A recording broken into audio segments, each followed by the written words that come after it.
동주 시작할게. 요건 극갈래인 하나인 시나리오야. 극갈래 중에 하나인 시나리오고, 시나리오 영화 상영이 전제야. 그리고 이런 신남바다든지 클로즈업, 인서트 이런 시나리오 용어가 나와. 용어가 나오고, 그리고 서술자 있을까요? 없을까요? 서술자 없습니다. 서술자 없고요. 그러면 사건은 어떻게 진행될까? 대사와 행동으로 진행되고, 그리고 현재형 씁니다. 현재형으로 되면서, 그리고 이건 일단 있잖아. 서술자는 없죠.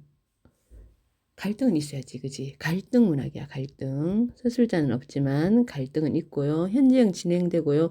그리고 연극 대본하고 달리 연극 대본은 그 무대에서 하잖아, 그지? 그러면 요거는 편집을 거치면 되지, 그지? 그러니까 뭐 인원수라든지 이 공간적 제약 이런 것들이 많을까요? 적을까요? 비교적 적습니다. 자, 동주는 윤동주를 얘기하지, 그지? 윤동주하고 이종사촌간인 몽규의 얘기야. 자, 앞에 부분은 발단 부분이고요. 발단 부분이고, 동주와 몽규는 1943년 일본에서 독립운동을 한 혐의로 체포되어 조사를 받는다. 특고경찰이라는 것은 특별고등경찰이야. 동주에게 몽규와의 관계를 물으며 죄를 추궁하고, 동주는 형무소에 갇혀 자신의 지난 시절을 회상한다. 자신의 지난 시절 회상. 지금 어디 있냐면 후쿠오카 감옥에 있어요. 후쿠오카 감옥에서 후쿠오카 형무소에서 이야기가 서사가 시작되면서 회상한다 했지, 그지? 그럼 어떤 구성? 역순행적 구성이고, 여기서 1943년에서 잡혀가지고 1945년 무렵 이야기야. 여기서 이제 앞으로 갑니다. 앞으로 이제 역순행적 구성으로 회상이 진행되는데, 동주하고 몽규는요, 만주 명동촌에서 태어나서 용정이야, 용정. 용정이 고향이야. 태어나고 자란 동갑내기 사촌지간이야. 동주는 정지용과 백석의 시를 읽으며 시인을 꿈꾸고, 몽규는 시인을 꿈꾸고 시를 열심히 쓰는 것은 동주인데, 근데 몽규도요, 만만찮게 문학적 실력이 있었어. 몽규는 신춘문예 콩트가 당선되어 마을 어른들의 자랑이 된다. 자, 이념과 정치에 관심이 많은 이 몽규는요, 이념과 정치에 관심이 많아요. 그래서 중국에 있는 독립운동단체에 찾아가지만 일본 경찰의 감시 대상이 되어 고향에 돌아온다. 동주는 몽규에게 연희 전문학교로 진학할 것을 제안하여, 자, 그래서 둘이 함께 어디로 오냐? 경성, 지금 서울로 오고요. 연희 전문학교는 지금의 연세대입니다. 유학을 떠난다. 몽규는 여기서 동주, 처중, 친구, 여진 친구야. 여진과 뜻을 모아 우리 민족의 문화와 정신을 담은 얘네들이 문해지를 만들려고 합니다. 자, 문해지 만드는 그 장면. 그러면 여기는 어디야? 과거 회상이지. 회상돼 있잖아, 그지? 하숙집이고요. 자, 1939년에서 1941년. 자, 옥인동은 경성의 공간적 배경입니다. 하숙방 창 위로 별이 반짝인다. 별이 반짝이고 있어요. 밤하늘에서 하숙집 지붕 창문으로 점점 화면이 내려오며, 자, 밤하늘에서 봐. 밤하늘에서 어디로? 하숙집 지붕으로 카메라가 이렇게 밑으로 이동하지, 그지? 그걸 뭐라 그러냐면 화면이 내려오는 거 요걸 갖다가 펜 다운. 카메라가 아래로 이동하면서 촬영하는 거 펜 다운. 자, 늦은 밤까지 불을 밝히고 원고들을 교정하는 처중, 동주, 여진, 몽규 4명의 모습이 보여주고요. 요런 이제 요거 시나리오의 용어, 시나리오 용어지, 그지? 요런 시나리오 용어가 나옵니다. 카메라가 위에서 아래로 촬영하는 거야. 카메라가 위에서 아래로 이동하면서 촬영하는 기법이 펜 다운. 처중 원고를 보며 시는 동주 거 말고는 실을 만한 게 없다. 문해시잖아, 그지? 동주가 그만큼 시를 잘 쓴다는 얘기지. 자, 근데 몽규는요, 시보다는 뭐 아까 신춘문예에도 콩투가 단능성 돼가지고 마을 사람들이 막 잔치 분위기로 기뻐하고 그랬지, 그지? 얘는 산문을 좋아해요. 자기 생각을 펼치기는 산문이 좋지. 시는 가급적 빼자고. 자, 요게 이제 시 가급적 빼고 산문을 많이 넣자. 언쟁을 벌이는 동주와 언쟁을 벌이는 계기가 되고요.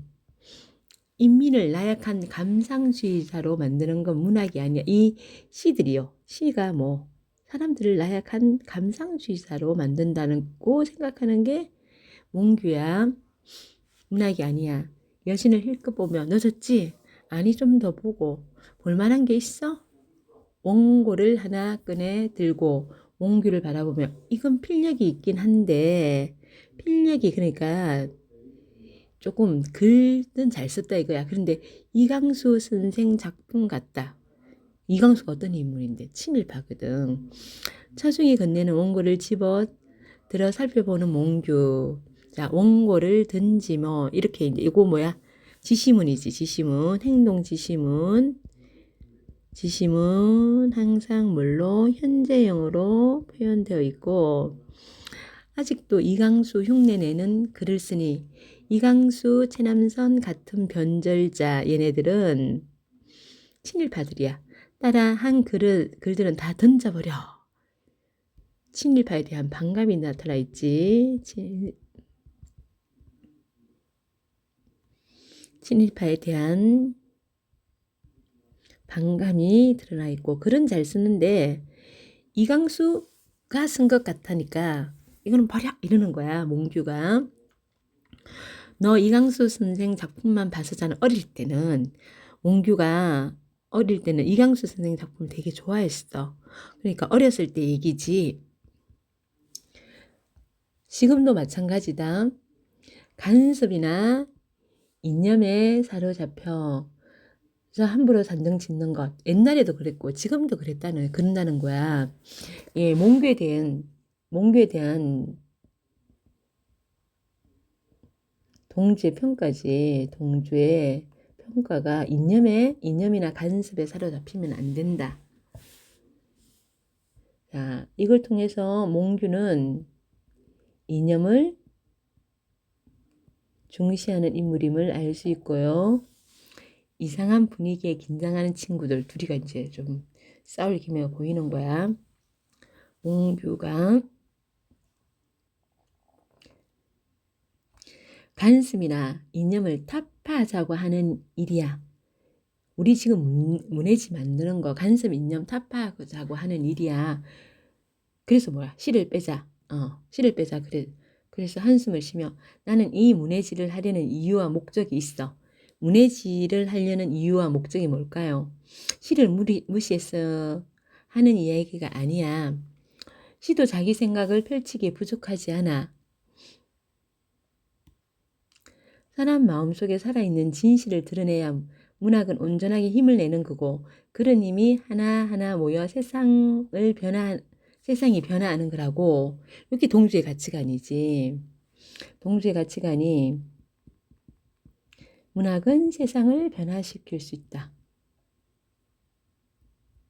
문학은 세상을 바꿀 힘이 있다.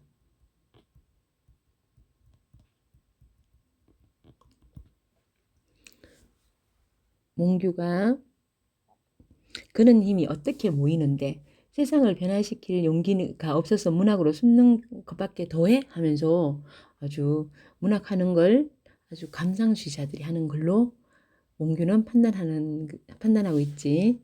그러니까 동주가 문학을 도구로밖에 보지 않는 사람들 눈에 그렇게 보이는 거지. 네 눈에 그렇게 보이는 거지.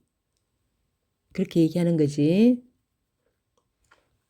자, 몽규의 시각에 대해서 문학을 나약한 감상주의 사람들이 숨으려고 한다는 그런 몽규의 시각에 대한 간접적 비판이지.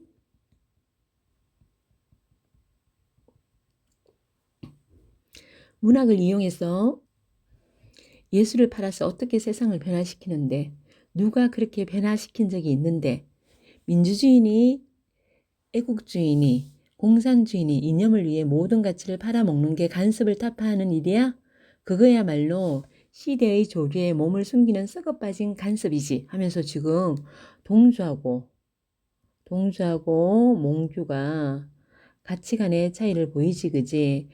자, 동주는 시, 몽규는 산문. 문학이 도구가 되어서는 안 된다. 문학이 도구가 되어서 이념을 전파해야 된다. 문학은 예술성을 가지는 거다. 문학은 정치 투쟁의 도구다. 이렇게 서로 차이를 보이면서 언쟁을 높이고 있어. 몽규와 동주 사이에 팽팽한 긴장감이 흐른다. 처중이 수습하듯이 그래 둘 다 맞아. 다 맞는데 동주를 보면 일단 시들은 정말 좋은 게 안 들어온 것 같아서 그래. 동주를 보다 여진에게 늦었으니까 가봐. 그래 이제 가봐야겠어. 동주를 보며 같이 가줄래? 하고 이제 동주를 일단 불러내려고 하는 거야. 잠시 멍하게 서로를 바라보는 동주와 여진. 내가 왜? 바람 좀 쐬고 와. 하루 종일 안 나갔잖아. 여진 동주한테 궁금한 것도 있었어 그래. 동주를 보며 갔다 와. 이제 동주와 여진이 나왔어. 동주가 여진을 데려다 주러 간 거야. 골목길이고 밤이고 여전히 해상의 시간이지. 지금 현재는 후쿠오카 형무소 안에 있는 거야. 밤길이야. 이 밤길. 나란히 걸어오는 동주와 여진. 프레임 인 안으로 들어오는 거지, 그지? 촬영 대상이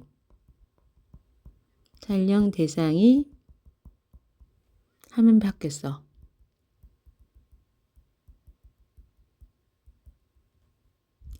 안으로 들어오는 것.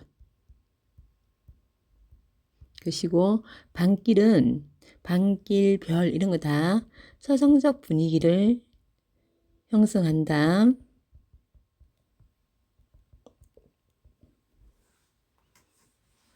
동주는 문학을 전공하지. 그래. 영문학. 좋아하는 시인이 누구야? 뭐 다 좋아. 별빛을 올려다보는 동주. 이거 뭐 별빛 이거 서정적 분위기를 형성하는 거고. 시인 누굴 좋아했니? 자, 그리고 이제 별 해는 밤의 시가 나오는 거야. 내레이션은요, 이 동주가 내레이션 하는 거야. 자, 장면에 나타나지 않으면서, 여기 장면에 나타나지 않으면서, 장면 외에서 해설합니다. 해설을 하는 게 나레이션이고, 내레이션, 동주의 목소리로 얘기하니까 누구의 심리가? 동주의 심리가 잘 드러나 있습니다. 프랑시스 잠 나이너 마리아 릴케. 요거는 프랑스 시인. 요 시인이 누구를 좋아하는데 다 좋아하면서 요 시가 나오면 이 사람들 좋아하겠지, 그지? 프랑스 시인이고요. 이런 시인의 이름을 불러봅니다. 이네들은 너무나 멀리 있습니다. 별이 아슬이 멀듯이, 아주 멀듯이, 아찔아찔할 정도로 높거나 낮게가 아슬이야. 자, 요게 요 부분 불러봅니다. 요게 여진의 무릎. 여진이 뭐 어떤 시인 좋아하는데 이 여진의 물음에 대한 대답이라고 할 수 있겠지. 동주가 시를 사랑하는 것만큼 몽규도 세상을 사랑해서 그런 거야. 지금 둘이가 한바탕 붙었으니까 거기에 대해서 오해를 풀어주려고, 자, 오해를 풀어주려고 하는 거지. 뭐? 몽규가 이념에 사로잡혀서 시를 낮게 평가하는 거 아니라고. 낮게 평가하는 거. 아, 나중에 보면 이 문혜시에 동주의 글을 실거든. 그래서 이강수나 최남선을 따라한 그런 글은 빼고 동주의 글을 실어주는 몽규야. 그래서 몽규도 동주의 문학성을 높이 평가해요. 문학성을 높이 평가하고, 그래서 어떻게 문혜지의 동주의 시를 실음. 그래. 말없이 걸어가는 두 사람, 별빛이 반짝인다. 서정적 분위기를 형성하지.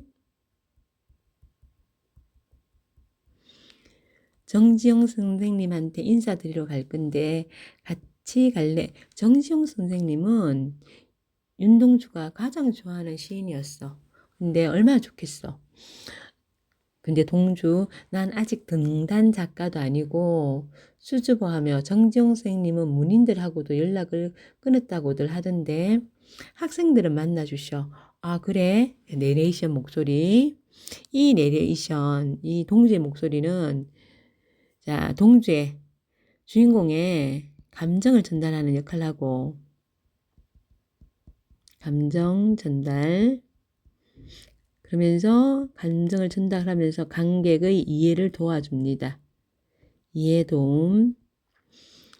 별 하나의 추억과 별 하나의 사랑과 별 하나의 쓸쓸함과 별 하나의 동경과 별 하나의 시와, 자, 요 시는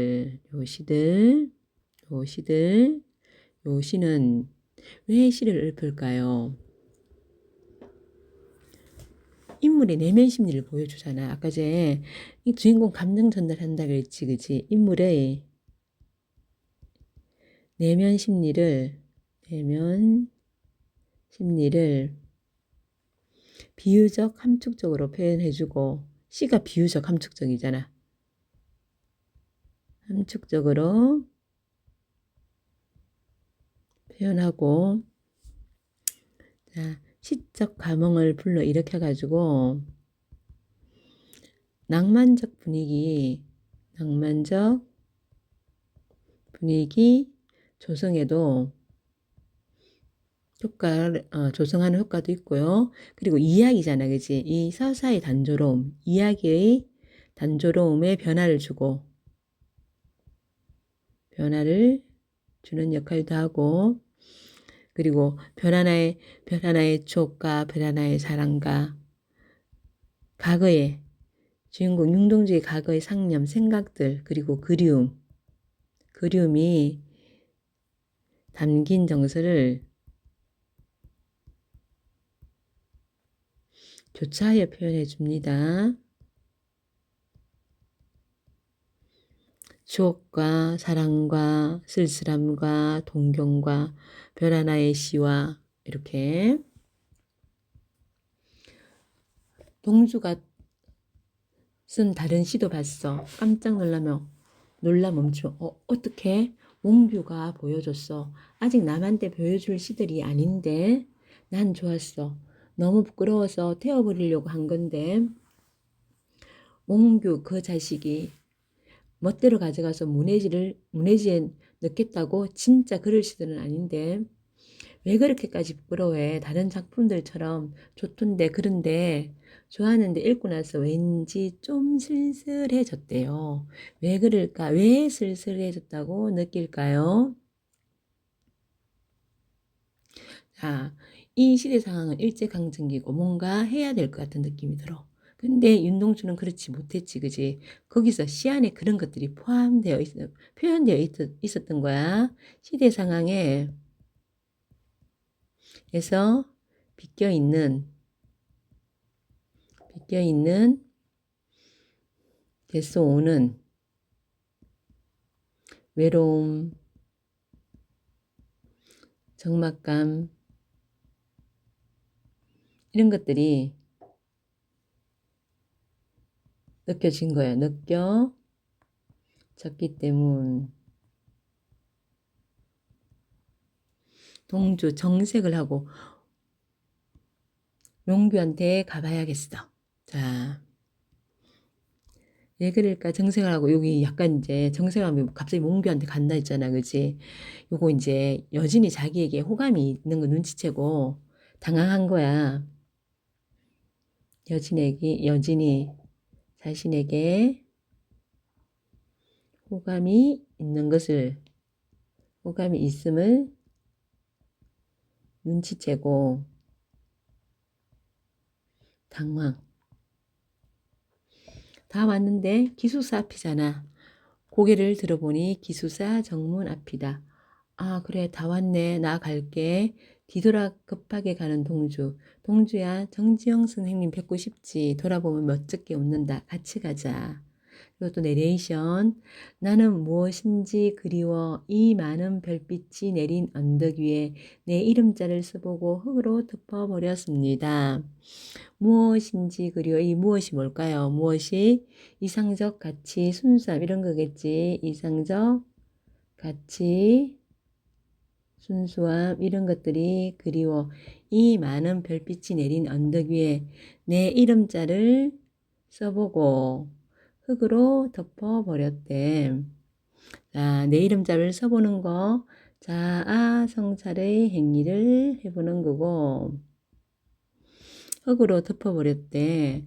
여기도 앞이야 마찬가지로 시대 현실에 적극적으로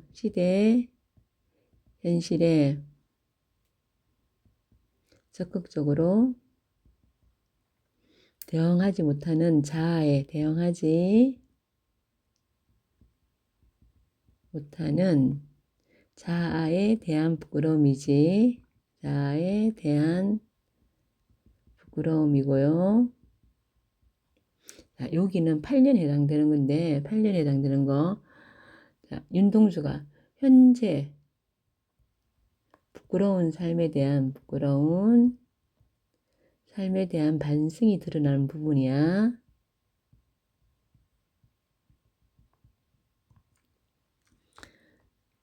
계속 과거 회상하는 부분이야. 핫숙방 밤 회상하고요.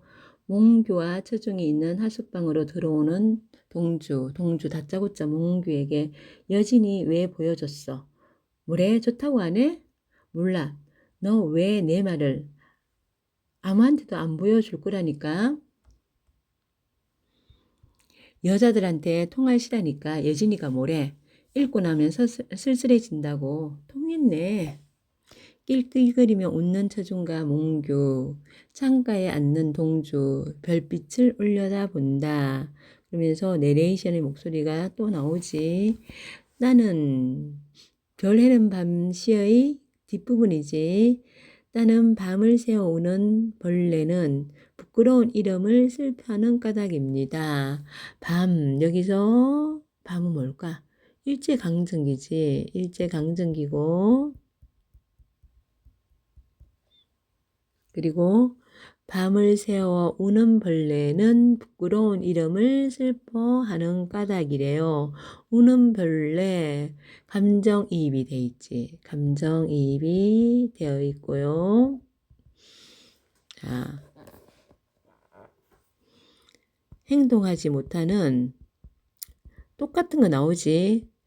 행동하지 못하는 무기력한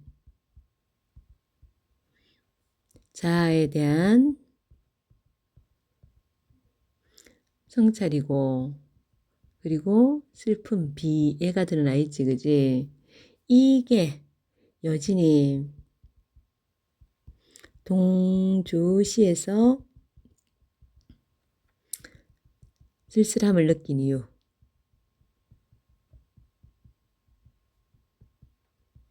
그리고 이제 현재 상황으로 들어옵니다. 여기가 전개 부분이고요. 여기는 현재 상황입니다. 후쿠오카 형무소고요.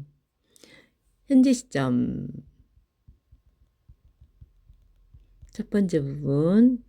여전히 달빛을 보는 동주. 그 앞에 여진과 같이 있을 때 달빛 본 거하고 지금 여기서 후쿠오카 감옥에서 달빛을 보는 거하고 연결되지, 그지? 여전히라고, 여전이라는 부사어를 써가지고 과거와 같은 동주의 모습이 드러나 있고요. 내레이션 동주 목소리.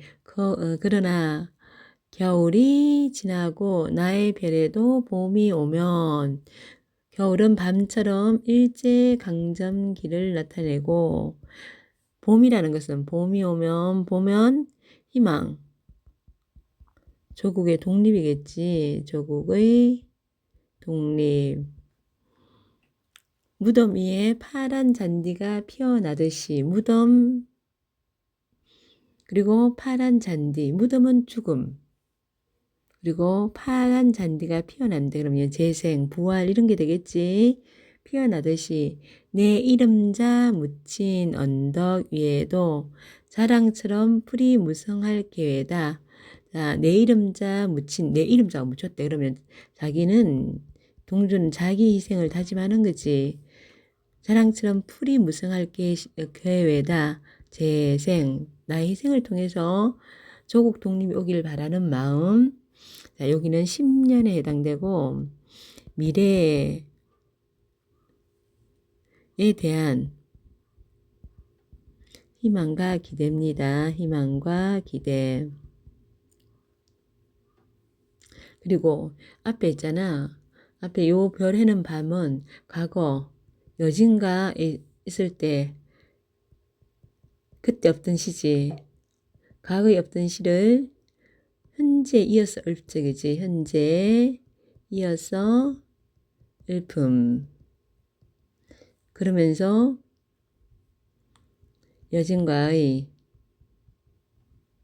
추억 회상하고, 그리고 지금 현재의 비극성을 부각 더 비극적이게 보여지도록 합니다. 자, 그 다음에 현재 시점 계속 이어지는 거지. 현재 시점 두 번째. 취조실이고, 속기사들이 일본어 번역이 끝난 동주의 원고를 정리한다. 마지막 시를 일본어로 쓰고 특고에게 넘기는 동주. 특고가 여러 장의 서류 뭉치를 동주 앞에 내민다. 서류를 살펴보는 동주. 서류를 보며 교토의 조선인 유학생을 규합해 유사시 무장봉기를 획책. 자, 규합을 모아서 유사시에 비상시에 무장봉기를 꾸몄다는 거야. 전혀 동주가 하지 않은 일이거든. 고개를 드는 동주에게 특고가 다가온다. 송몽규와 함께 꾸민 일이잖아. 사인해. 서류를 보며 비밀리에 조선어 교육활동과 징집령을 이용해 한군의 주요 거점 시설에 침투. 한군의 일본군을 얘기하는 거야. 일본군 주요 거점 시설을 얘네들이 침투해서 폭파시키려고 했다는 거야. 송몽규가 와, 내가 계획했던 일 아닌가? 말도 안 되는 얘기입니다. 동주 원고 상자를 던지며 너의 사상적 바탕이 여기 다 있잖아. 자, 동주시를 갖다가 동주가 쓴 시를 동주시를 일제 저항하는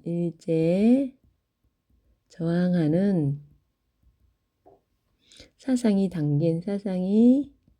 담긴 증거로 몰아가고 있어요. 증거로 몰아감.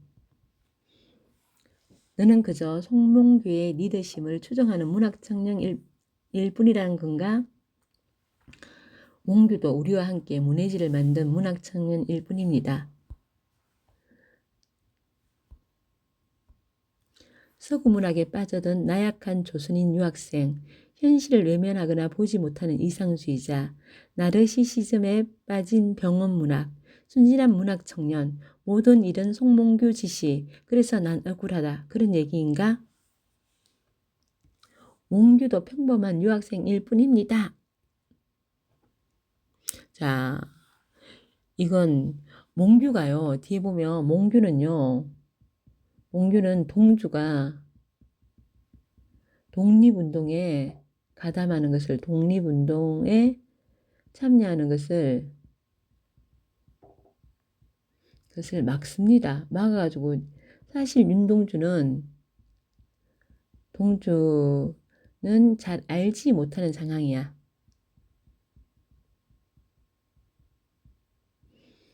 예. 자, 또 과거로 갑니다. 해상이잖아, 해상. 해상이면 또 과거로 가서 짐을 싸고 있는 몽규 동주가 들어온다. 짐은 왜 싸?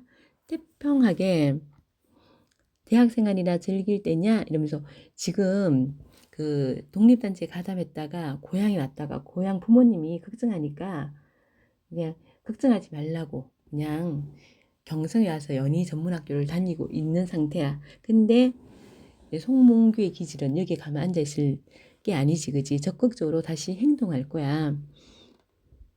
그래서 몽규는요, 현실 극복을 위해 행동이 필요한 때라고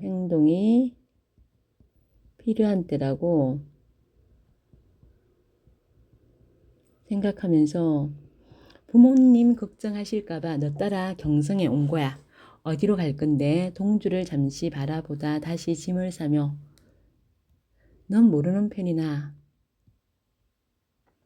이게 동주를 보호하려는 행동, 동주를 보호하려는 행동이고, 여진이나 잘 챙겨. 집안도 좋고 의식 있는 어른들이 주변에 많아. 정지용 선생도 그렇고 도움이 많이 될 거야. 동주 한숨을 쉬며 넌 항상 이런 식이냐? 자, 섭섭해서 그래. 몽규가 설명 없이 혼자 떠나는 거지. 그게 되게 섭섭한 거야. 섭섭함. 짐을 들고 나가려다 동주를 돌아보는 몽규. 조금 다가와 작은 소리로 지금 임시정부에는 사람이 많이 필요해. 세상이 날 필요로 하는데 어떻게 가만히 책만 보면 살겠니? 그럼 어디 간다는 거야? 임시정부로 간다는 얘기지. 그래서 임시정부로 간다는 것을 넌지시 알려줍니다. 임시정부 사령부가 중경으로 갔다던데 거기까지 가려고? 몰라도 돼. 다시 짐을 들고 집을 나가려는 몽규가 떠나는 것을 조용히 지켜보는 동주. 너는 왜 나랑 같이 가자는 말은 안 해? 넌 여기 있어야지. 몽규가 사라진 쪽을 바라보는 동주. 그리고 정지영의 집, 여진이 같이 가자 그랬잖아, 그지? 이제 같이 간 거야. 동주가 여진의 안내로 정지용 시인의 집 안으로 들어간다. 정지용에게 큰 절로 인사를 하는 동주. 술을 마시며 인사받는 정지용. 자네 말을 멈추고 동주를 본다. 긴장한 표정으로 정지용을 본다. 시인이더구먼. 시인이더구먼. 예? 읽어봤더니 시인이야. 그러면 이거 어떻다는 거야? 너 진짜 잘 쓰네. 그러면서 아주 존경하는 시인이 학생의 시인 동주의 시를 보고 인정해 주는 거지, 그지? 동주의 문학성을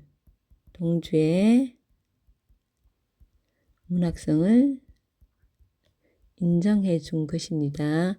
근데 시는 그만 써. 의학의 정지용을 바라본다. 지금이 시나 쓸 시대인가? 지금은 아니야. 일본이 미쳐 돌아가고 있어.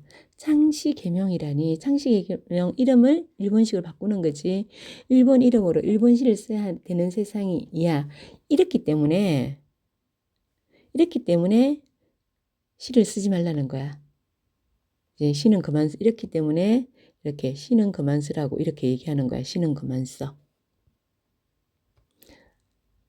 연전에 다닌다고. 예. 연희 전문 학교지. 여신과 동주에게 또 수를 따라주는 정지용. 윤치호가 교장으로 간다더군. 자, 여기에 연희 전문학교에 윤치호는 친일파야. 친일파가 교장이 되면 그러면 여기도 뻔하겠지, 그지? 이제 일본인 교장으로 바뀌는 것도 시간 문제야. 잔을 비우며 연전에서도 조선어 교육을 못할 건데 이제 어떻게 하냐고. 사실 저도 고민을 하고 있습니다. 계속 조선 땅에 남아 있어야 할지 아니면 임시정부로 갈 텐가? 술잔을 비우다 멈칫하는 동주. 자, 임시정부로 갈 텐가? 그러니까 멈칫하잖아, 그지? 임시정부에 갈 마음이 있었던 거야. 임시정부에 참여할 생각이 있었던 거야. 생각이 있었음. 여진이 동주를 본다. 차라리 일본으로 가. 일본 유학을 권하고 있어요. 일본 유학을 권함.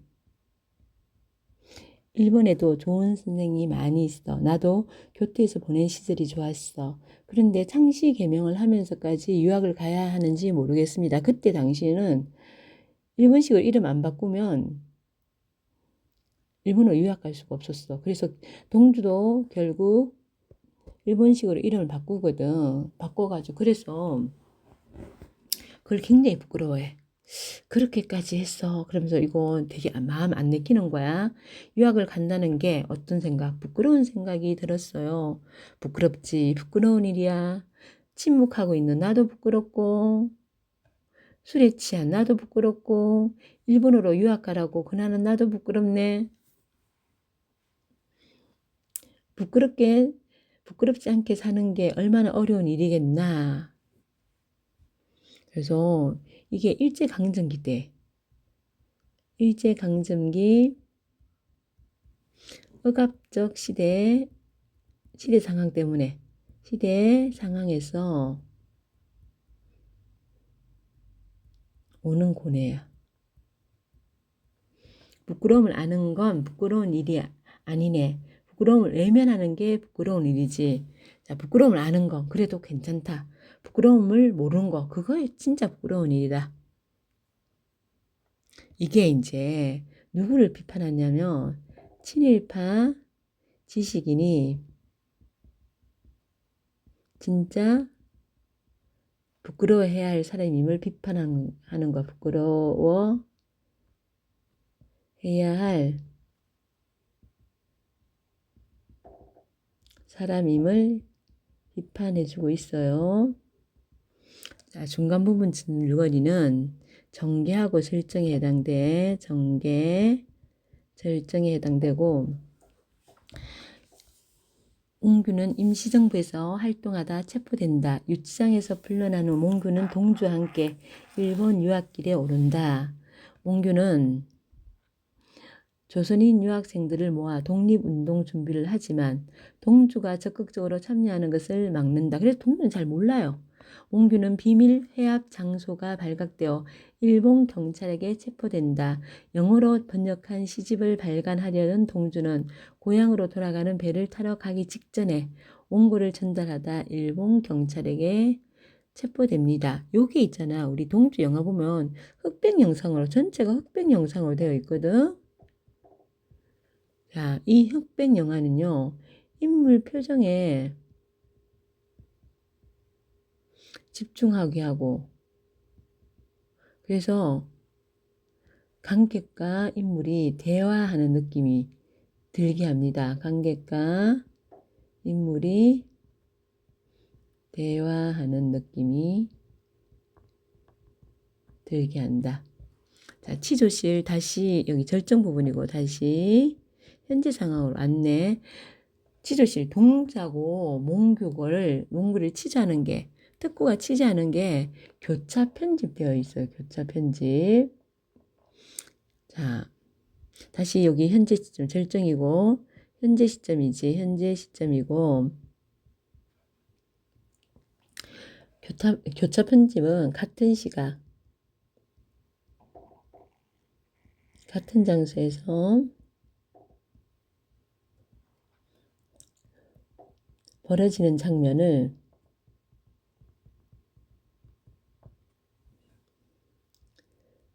급격하게 번갈아 가면서 보여주는 거야. 번갈아 가면서 보여주는 것.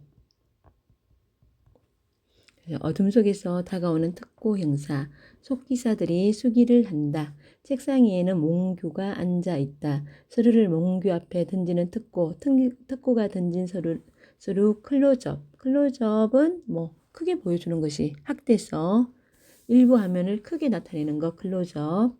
특고, 해당 사항에 서명을 해라. 너는 모두 다 해당하니까 빠짐없이 해야 한다. 지금 여기에 누구 봤어? 자, 몽규의 장면이잖아. 몽규의 장면이고 바로 그다음에 동주의 장면이 바로 똑같은 상황을 보여주는 거야. 서명하라고 그러는 거야. 그러니까 동주가 이런 일을 왜 하는 겁니까? 뭐? 특교를 바라보는 몽규. 이제 몽구상 나왔지. 여기까지 잡아와서 이런 요식행위는 그러니까 형식적으로 하는 거. 형식적으로 지금 설명하라는 거. 예, 이런 것 왜 하는 건가? 문명국에서 합법적인 절차라고 부른다.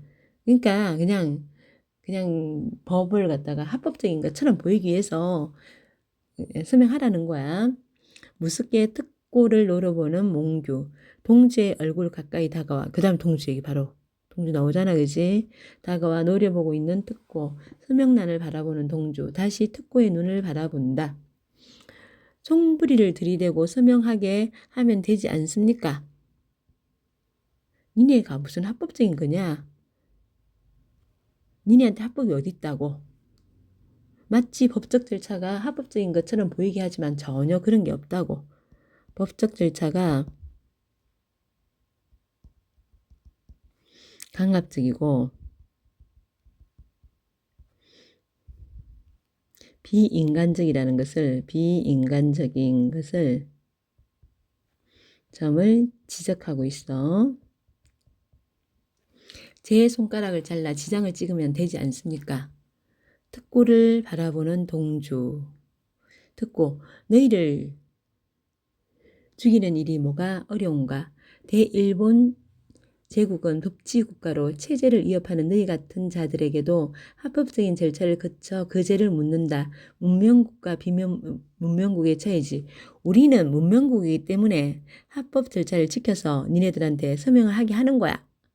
그러니까 동주가 이제 그걸 딱 알아보고 전쟁에서 질 거라고 생각해서 이러는 것 아닙니까? 하면서 자, 제명을 남기기 위해서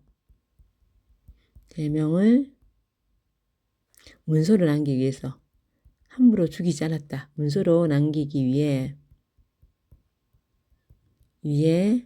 조작된 서류의 서명을 강조합니다. 서류의 서명을 강요하고요. 특고가 전곡을 찔린 듯 딱 맞는 말 한 것 같아. 네, 말이 없어진다. 여유롭게 특고를 바라보는 몽규. 이제 몽규 얘기 나오지. 몽규. 너희들이 허울 좋은 명분, 허울 좋은 실적도 없는 명분을 항상 내세우는 이유가 뭔지 아나? 열등감 때문이지. 열등감 때문에 니네는 문명국도 아니고 열등감 때문에 비열한 욕망을 드러낼 자신이 없어서 명분과 절차를 기대는 거지. 그래서 합법적이다. 어쩐다. 이런 소리를 한다는 거야. 일본의 허울과 의도를 간파하고 하는 얘기야. 너 하나 죽일 용기가 없어서 이런 요식행위를 한다고? 우리는 너희 같은 놈들을 죽일 힘이 없어서 국제법에 따른 절차를 따르는 게 아니야. 자, 국제법에 따른 절차에 따라가 하고 있어요. 우리는 문명 국가이기 때문에 우리가 니네 같이 비문명 국가하고 달라가지고 우리는 니네와 달라기 때문에 서명하라는 거야. 이런 번거로운 요식 행위를 하는 거다. 몽규가 국제법, 여기 국제법에 따른 정당한 재판을 받고 들어온 사람이 있나? 열등감을 숨기려고 서구 사법 제도를 흉내내면서 문명이라고 부르는 건가? 서류를 보고 해당 사항이 있으면 서명을 해라. 죽음이 두려워 개변만 늘어놓지 말고. 서류를 보는 동주. 이제 또 동주 얘기로 넘어가지. 이게 이제 금방금방이 바뀌어가지고 교차 편집대가 나타납니다. 특구를 보며 왜 우리 죽음에 대한 명분이 필요한데 전쟁 이유가 두려워서 이런 걸 하는 겁니까? 자, 그러면서 이제 이 교차 편집되고 있는데 여기서 교차 편집의 효과를 한번 볼게.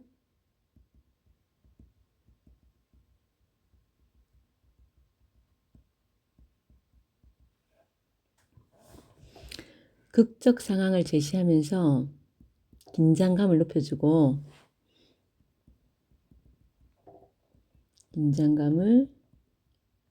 높여주고 그리고 관객의 흥미를 유발해가지고 몰입감을 높여주고 그리고 세 번째는 시간을 갖다가 압축시켜줘가지고 시간 압축시켜줘서 빠르게 진행하게 해주고 그 다음에 두 인물의 동주나 몽규 두 다른 인물의 반응을 동시에 전달해서 반응을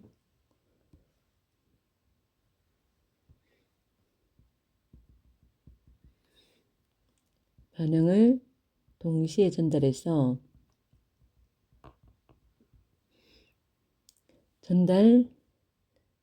전달해줌으로써 그래서 자, 일본의 특고의 명분과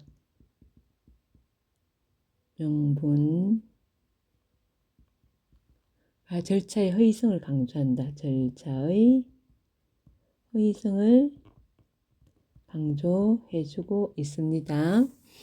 자, 동주를 바라보는 특구를 보면 동주가 특구를 보면 왜 우리 죽음에 대한 명분이 필요한데 전쟁 이유가 두려워서 이런 걸 하는 겁니까?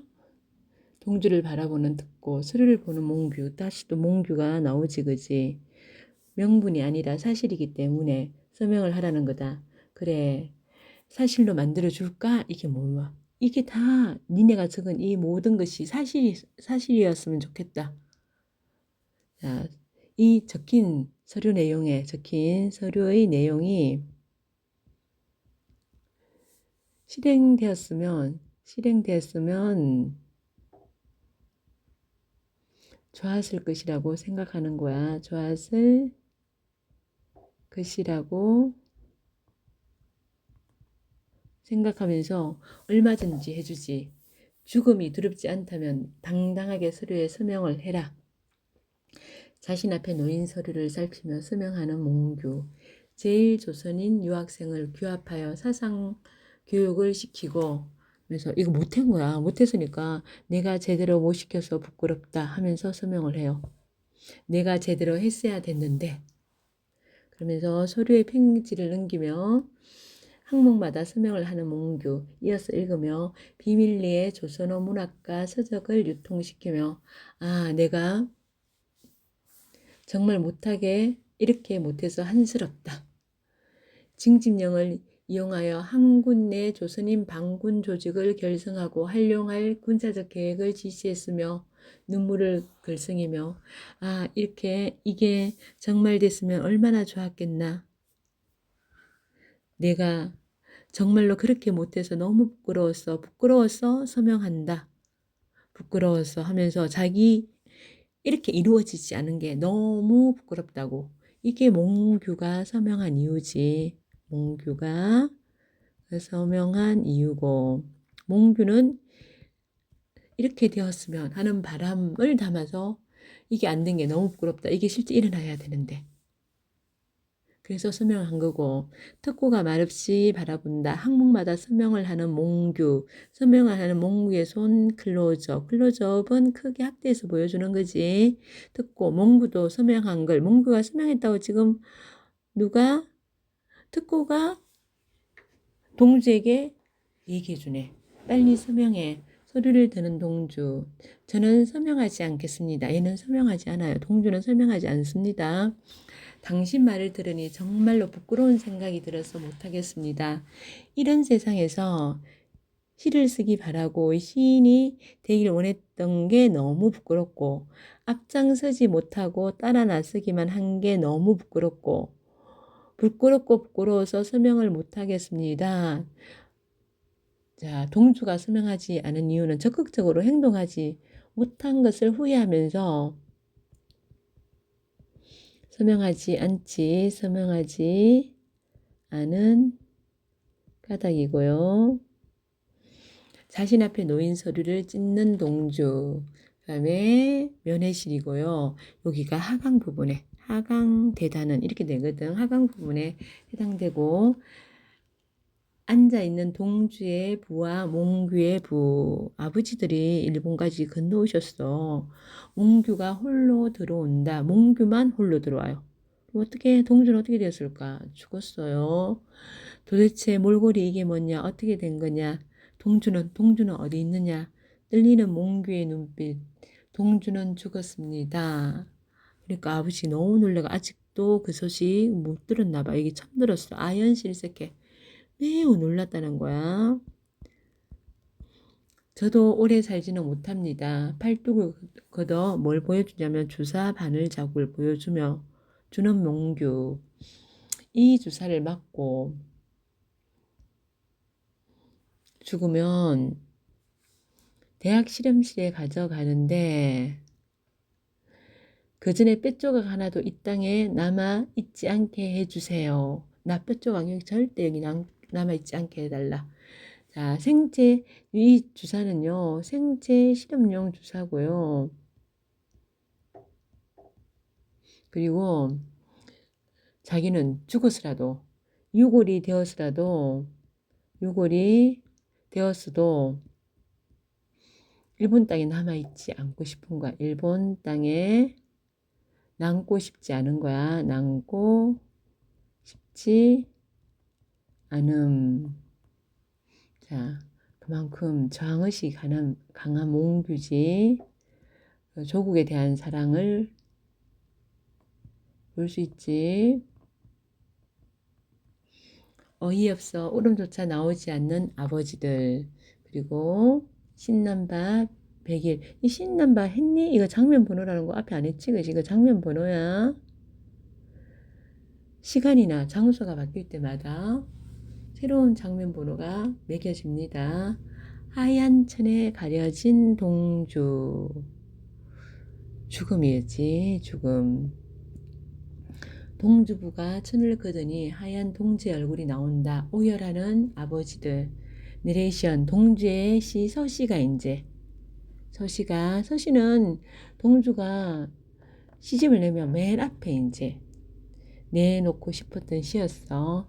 죽는 날까지 하늘을 우러러 한 점 부끄럼이 없기를 독방 밤 누워있다가 괴로워하며 각혈하는 동주, 주사를 맞고 각혈하는 거야. 간수들이 급하게 들어온다. 실려나가는 동주. 입새에 이는 바람에도 앞에 이제 서시 계속 이어지지. 입새에 이는 바람, 입새, 이파리에 이는 바람이면 얼마나 이게 어떤 바람일까? 굉장히 거의 뭐 느껴지지 않는 그런 바람이겠지, 그지? 거의 심리적 동요를 얘기하고요. 심리적 동요. 그 바람에도 괴로워했대요. 나는 괴로웠다. 작은 것에도 괴로워했다. 내적 갈등이지, 그지? 굉장히 순수하게 자기를 들어보는 거야. 자, 괴로워한 것은 이상과 현실 사이에서 느껴지는 고뇌. 현실 사이에서 느껴지는 고뇌고요. 별을 노래하는 마음으로, 별을 노래하는 마음으로. 이 별은 어떤 걸까? 이상적인 삶,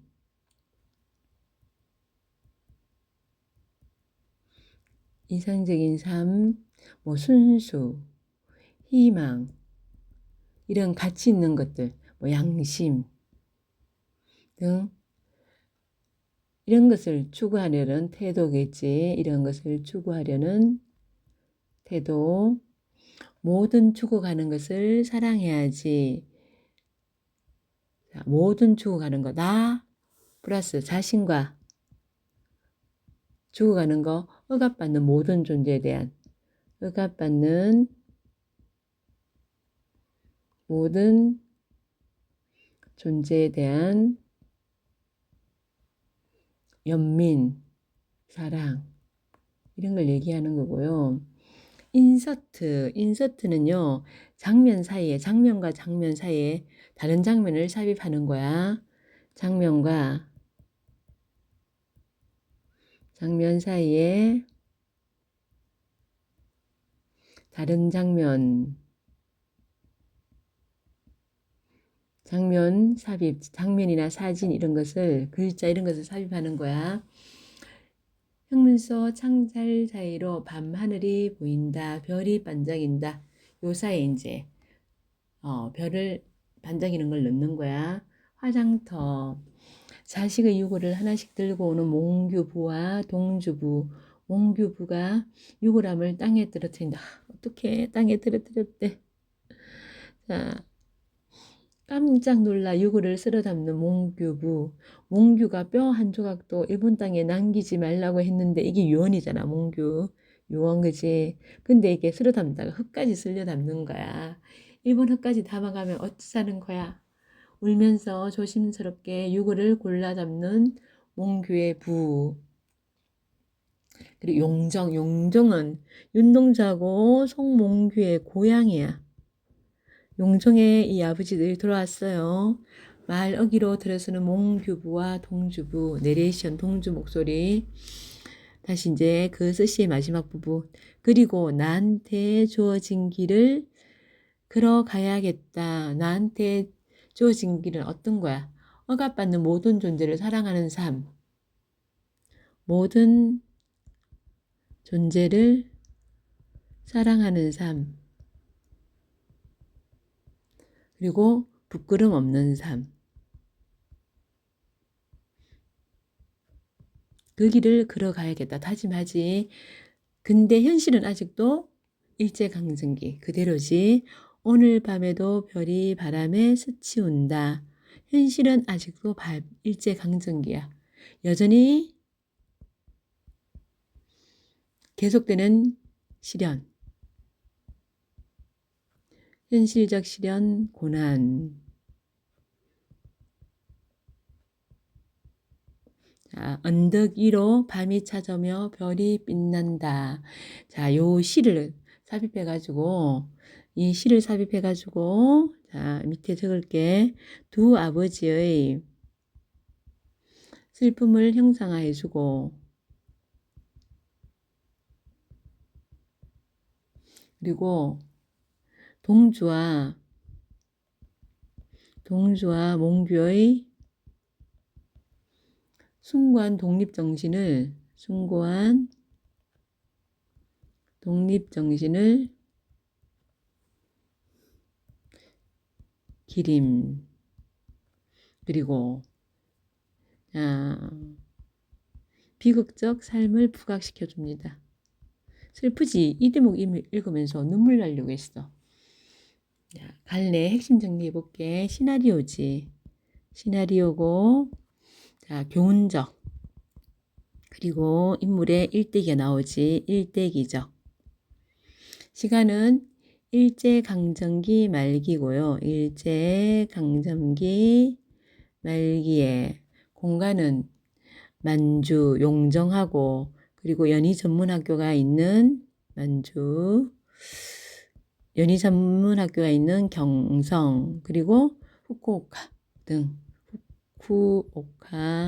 등이고, 시인 윤동주와 독립운동가 송몽규의 일대기가 드러나 있고, 주제는요, 일제강점기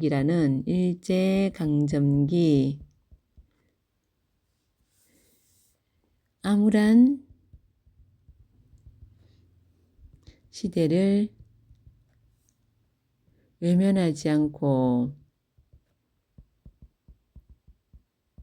살아간 윤동주와 송몽규의 삶이 주제고, 윤동주의 시를 윤동주가 내레이션하지, 목소리로 내레이션으로 삽입해가지고 윤동주의 삶과 송몽규의 삶을 삽입했고, 윤동주의 삶과 송몽규의 삶을 대비하여 보여주었지. 송몽규는 적극적으로 행동하는 사람이고, 윤동주는 시를 통해서 저항한 시인이지, 그지? 하면은 어떻게 흑백으로 처리했어요. 처리하여 관객의 몰입도를 높였고, 그리고 현재에서 후쿠오카 형무소에서 과거 일로 갔다가 다시 후쿠오카 형무소로 현재가 교차하는 방식으로 사건이 정리됩니다. 자, 서사 구조 보면 과거 현재가 교차하지, 그지? 과거와 현재가 교차하는 서술 방식인데, 후쿠오카 형무소가 먼저 제시되고요. 그리고 이제 형사의 치조에 대한 윤동주의 대답 혹은 과거 해상을 통해 이야기를 풀어나가고, 윤동주는 차분하고 과묵한 성격이야. 문학의 순수성하고 예술성을 중시하고 일제강점기를 살아간 청년으로 양심을 지키기 위해서 조선으로 시를 짓고 형무소에서 일본 경찰에 저항한 인물이고, 송몽규는 행동하는 지식인이지, 그지? 활달하고 적극적이야. 활달하고 적극적인 성격으로 독립운동에 직접 참여하여 경찰에 체포되는 등 패기가 있고, 패기와 행동으로 직접 실천하는 행동지향성을 지니고 있다. 여진은 이하 여전 학생으로서 몽규가 주도한 문해지 발간에 참여하고 동주의 시를 좋아하게 되면서 동주에게도 호감을 느끼고, 처중은요, 동주와 몽규의 대학 친구로서 좀 약간 익삭스러운 면이 있고, 둘 사이의 갈등을 약간 중재하는 그런 역할을 하지. 정지용 시인, 동주가 가장 존경하는 시인이지. 존경하는 시인이자 지식인으로 변질자가 늘어가는 것을 개탄하면서 청년들의 미래를 걱정합니다. 청년들의 미래를 걱정하는 인물입니다. 여기까지고요. 수고하셨습니다.